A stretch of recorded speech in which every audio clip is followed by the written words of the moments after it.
So today we're going to be going over a glute bridge, which is one of the foundational movements, and I think helps teach us to hip hinge, because it's a hip hinge flipped 90 degrees.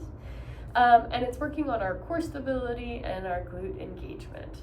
And what we want to think about with the glute bridge is using the glute max to extend the hip, and our core muscles working to stabilize.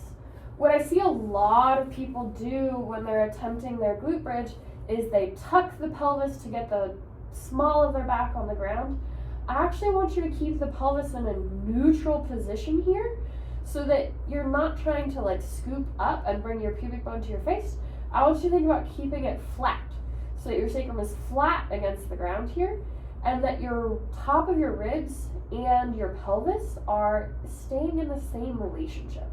If you have a lot of rib flare, you can think about pulling your ribs down or putting a pad underneath your head and shoulders. And from here, you're gonna get your feet about shoulder width apart. You don't want them too close because that'll encourage you to use your hamstrings, and you don't want them to too far away. Think about just a little bit past 90-degree vertical.